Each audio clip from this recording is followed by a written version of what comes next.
Hi, friend. I'm calling you friend. We may not know each other really yet, or maybe we do know each other, but I'm calling you friend regardless. You're here, and I'm going to share a lot of my life with you, so I'm considering you friend. Gosh, I feel like I need to exhale big today. I haven't done any yoga or workouts yet today, but they're on my list. But so is this.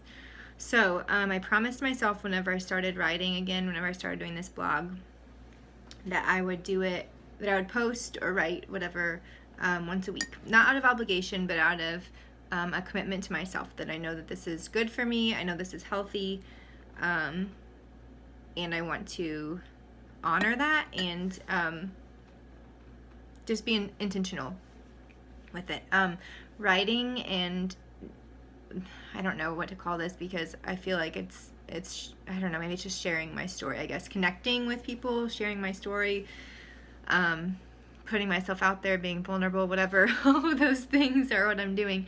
But whatever, I don't know what the succinct term is because I know technically I'm not writing right now. But writing, connecting through stories and through life experience is something that is super powerful to me, and something that's really special, I think, and also something that I kind of said goodbye to for a little while. Not really on purpose, but out of necessity. Just something about having a baby and having a premature baby, one that didn't sleep, my husband deployed. My life just looked really chaotic for a little while, and really the last couple of years have been I don't know, I guess I can say chaotic. I'm not going to say bad because they haven't been bad, but they've been hard and not expected, but not always in good ways, I guess. I don't know. Anyway, I'm experimenting a little bit in my, the way I frame things and the way I think about things and the way I speak about things, because I know the Bible says that the tongue holds the power of life and death. Our words are important, so I don't want to speak death over myself or my family or my legacy or any of that. So I'm trying to be intentional and speak life, but also at the same time be real and vulnerable and know that it's okay to have hard times, and at the same time that hard isn't synonymous with bad. Does that make sense? Anyway, I wanted to share a little bit about my I don't want to say journey as if we're going to walk this road for a long time, but who knows, maybe we will. So I'll say about my journey with EBV. So I'm going to try to not make this too terribly long, but also there's a lot to say, so if I end up getting too long-winded, I may make this a multi-part video. Again, you're probably not going to get really polished and professional with me because I am a work-from-home mom. Tuesdays and Thursdays are my days that my son is at preschool, and they are my days to focus on work and rebuilding me. So that's partially what this blog is. And anyway, so I get up earlier on Tuesdays and Thursdays than I do most days right now, and I don't always get my workout in or shower ahead of time, so you'll probably get me with messy hair, dry shampoo, and maybe some of yesterday's mascara. I think I did put on a little bit of today's mascara this morning, but that's it. So if you're looking for something poised and polished, you might want to keep scrolling for someone else. But anyway, okay, so my story with EBV, if you're not familiar with EBV, there's so much on the internet that you can read about it, but I'll give you my sort of synopsis about my experience. I'm not a medical professional. I don't have the ability to diagnose or treat or cure or anything like that. I'm just going to tell you my story, and really today I'll just focus on what my symptoms were and how mine kind of developed, and then over, I'm sure, the course of this new blogging adventure, I'll share about things that I'm doing to help heal my body and to help recover my body. But today, okay, let's start. So July, my husband was away for several months for training, and we just moved. I have to tell you a little bit of a backstory. We So I had my son in February 2016, and in March of 2016, I think, my husband ended 10 years in the Army, and he started the job search to get out of military and transition. So we ended up, that was a long several months of job hunting, and in early November of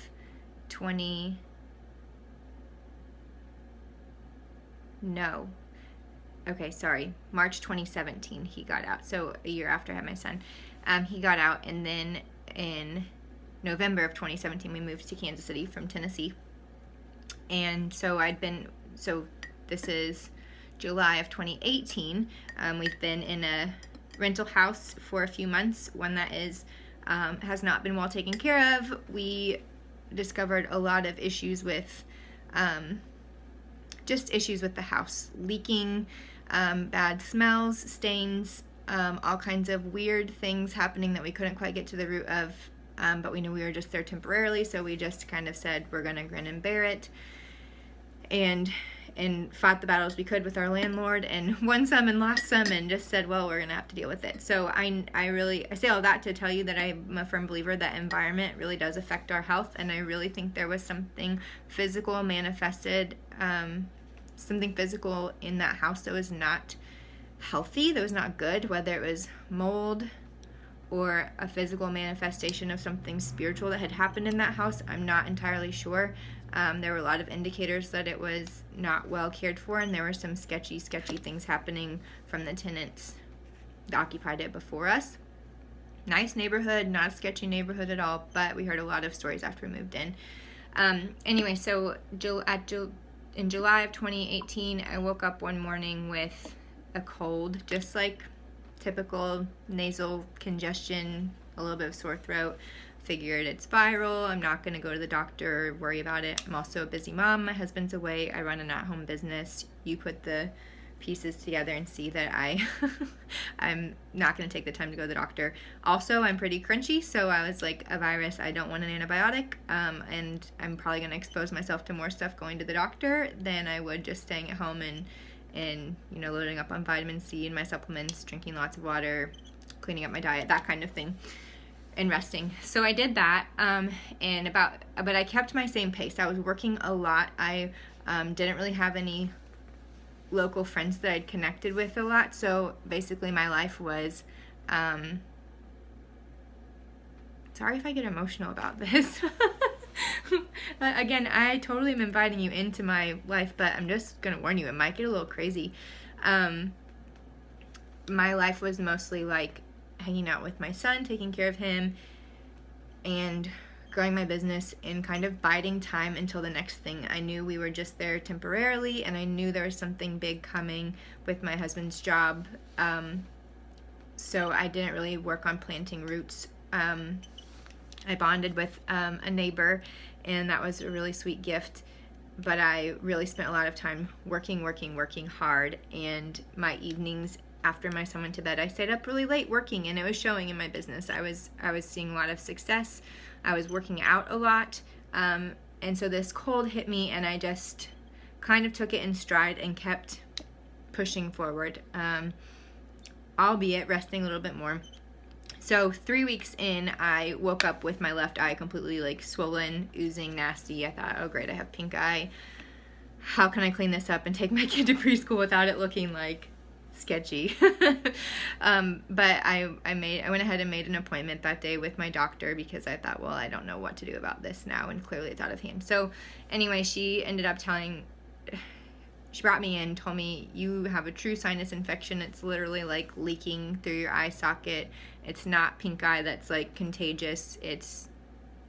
You're completely congested, and it's just gnarly. So she put me on a high-powered antibiotic for 10 days and said rest and don't do this again. Like, come to me sooner. Don't wait a full 3 weeks for your cold to go away, kind of thing. So took the antibiotics, started to see a difference in the first few days, and I thought, well, this is good. I know what to do to repair my gut, so I'll just, up my probiotics, whatever, blah, blah, blah. about a week after my my eye was messed up, I had, can you see that? There's 2 bumps in my eyelid, one right there and right there. I had these bumps pop up on my eyelid, and they're called, they're a type of cyst, and of course I can't think of the name of it right now. Chalazion is the technical term. I had these cysts pop up in my eyelid, and then also my congestion came back. It was in my chest. I started not feeling well at all. I just started feeling really tired, and eventually my lungs were hurting, my sides were hurting. Things just kind of developed again. I went back to my doctor, got another round of antibiotics, 10 days again of high-powered antibiotics. So I'm also having digestive issues because I'm inclined to have digestive issues, and antibiotics really are tough on the system. So another 10-day round of antibiotics. My eye had the swelling had decreased, all the oozing, all that nasty stuff had gone away, and then it came back between the rounds of antibiotics, went down again, finished my antibiotics, and everything started happening again. I had the sinus issues come back, my eye was swollen, and meanwhile, while I'm taking the antibiotics, by the way, I'm also taking a decongestant. I went on an allergy medicine, I went on a nasal spray, I'm using my neti pot, I'm using my oils, my diffuser, my vaporizer. I'm literally doing all of the things. I'm also using eye masks to help with swelling and inflammation and help get things draining, all of that stuff. And so, like I said, then this chest stuff set in, my lungs, I ended up having inflammation in the lining of my lungs. It's called pleuritis or pleurisy, and that really knocked me on my tail for about a week, so much so that my mom drove up and took my son. She was like 3 hours away at the time, and she drove up and picked up my son and my dog and took them to their house for, I think she had him for a full week because I was getting ready to travel. Anyway, so all this is happening on my second round of antibiotics, and I have to go house hunting. We're living in Missouri, and I had to go all the way to Kentucky, make the road trip to go house hunting, and I ended up being gone house hunting for 3 full weeks, which was really stressful. And in that time, I'm still having issues. I'm just not feeling great, but I also know I have a lot of stress going on. So this is like August of 2018. So fast forward a little bit to September, and I'm finally done house hunting. I'm back. I go back to my doctor because I'm still having issues. My eye has swollen up again, has oozed again. This time my right eye was also involved, and I was just like, what is happening? I'm at my wit's end. I'm tired of feeling like this. She finally said, let's test you for mono. I think it's really weird that you're super healthy and active, and your body's just not healing well for whatever reason. So she tested me for mono, found out a few days later. She called me back and said, yes, you have mono. That explains so much. You need to rest, drink lots of fluids. There's not really anything we can do for you. Okay, great. September. A week later, I was flying with my family to go see my husband in Washington, D.C. to watch him graduate from his training program. And then I was making the road trip with my husband from D.C. back to Missouri to pack up all of our things and move to Kentucky. So things are crazy, right? And meanwhile, everything's still happening. The biggest thing at this point is that I'm exhausted. Like, I'm just fatigued. I'm weak. I'm super emotional and moody, like, all the time. We end up going through the whole traveling and moving, and I am, like, just tired constantly. Thank goodness we had my husband's work was paying for the move, and we had people come and pack, so I really was just like directing people and telling them what to do with what, and not having to actually do the work myself. But I had gone from earlier in 2018 training for a half marathon, running 8 miles, working with a personal trainer, and working out like 5 to 6 days a week hard, to my husband Trevor and I were walking like 2 walks a week, and that was like all I could do. So we moved in October, got settled. I started having a lot of really weird issues come up, like my eyes started clamping closed. At a certain time in the day, my eyes would just clamp closed, and I could not open them. It was so painful. My cysts have stayed on my eyelid. those were continuing. My eyes started just like shutting, and like I said, once they were closed, I like could not physically open them. I was having a lot of pain. I was having auras and weird things happening with my vision, and then I also started having the fatigue continued.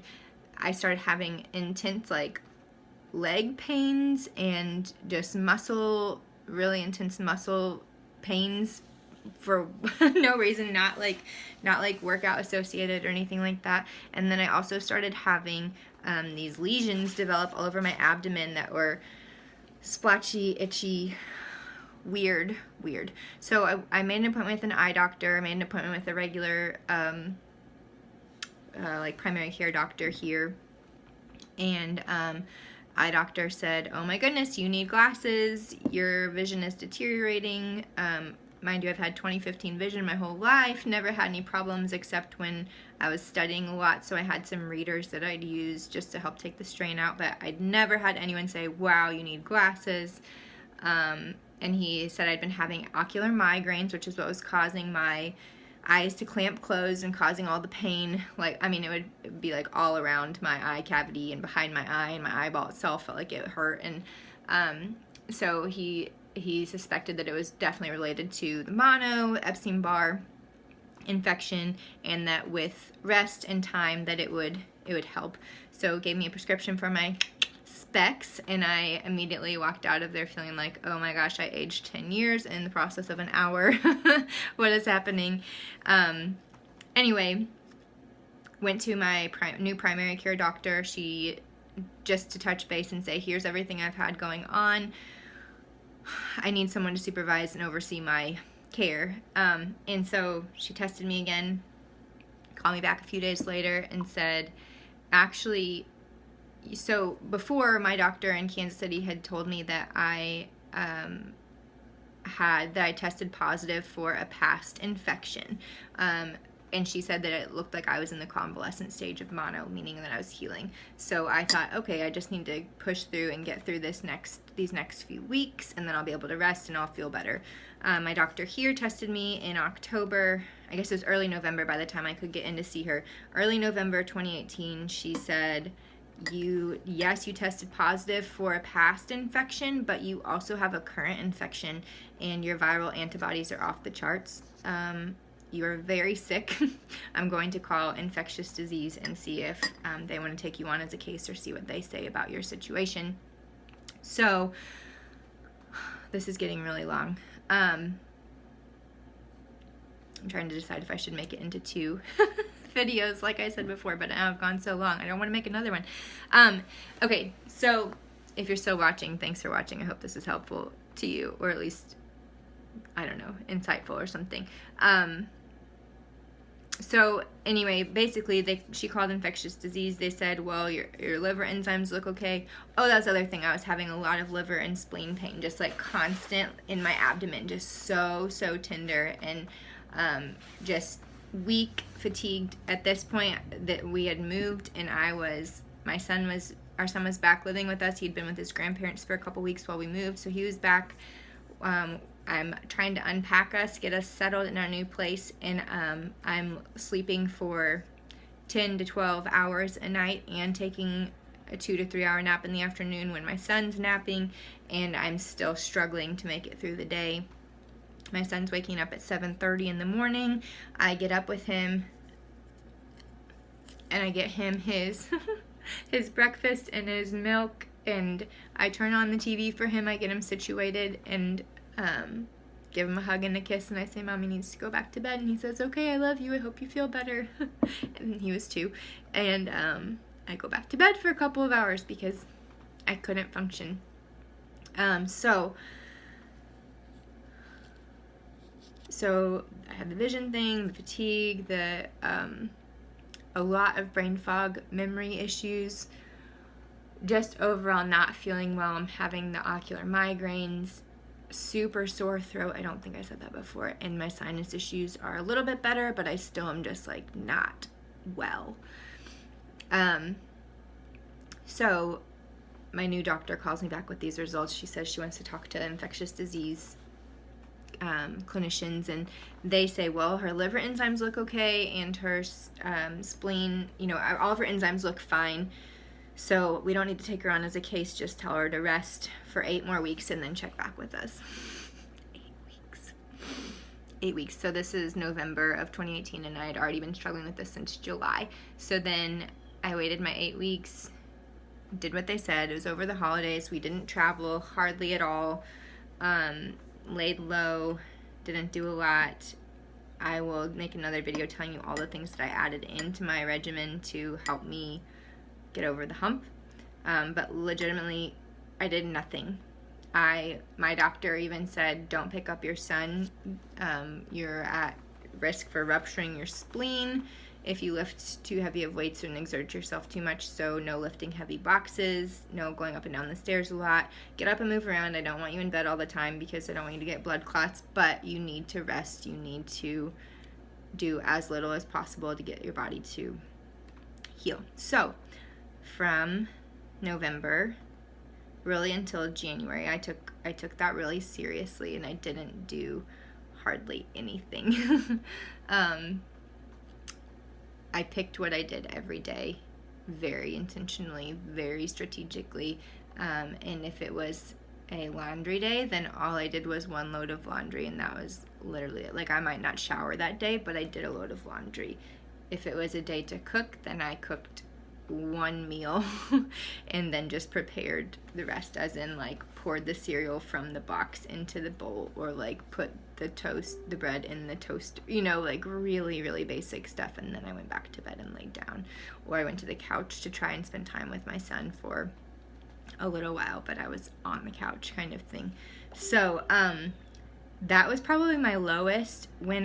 Probably the lowest point was when I remember one morning my son, I was getting him his, gosh, this is so long, I'm sorry. I was getting him his breakfast ready, and he looked at me and said, I'm ready for you to go back to bed now, Mommy. I love you. Like, he was just so used to me being in bed. And so that was like a low point for me, that I realized that, like,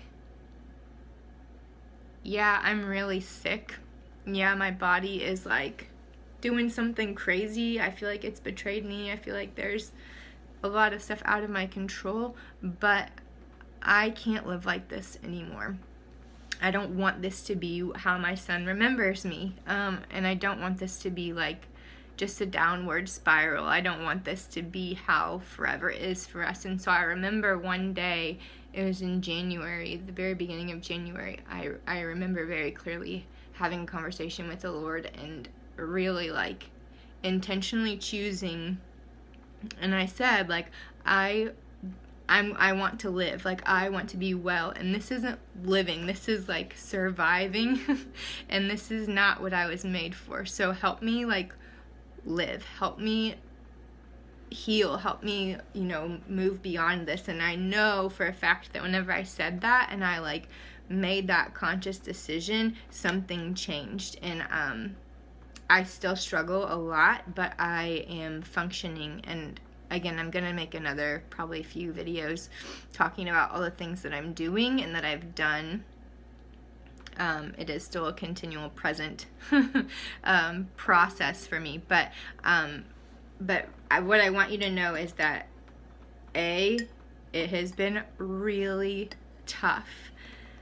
I've pulled out of a lot of things. I distanced myself in a lot of like relationships, not intentionally, but because I couldn't function. Like, looking at a screen was difficult because of my vision problems. Reading a book, I couldn't. Like, reading text messages, sometimes they make sense, sometimes they don't. Sometimes I can see them, sometimes I can't, or sometimes I just couldn't respond because my brain wouldn't connect the dots.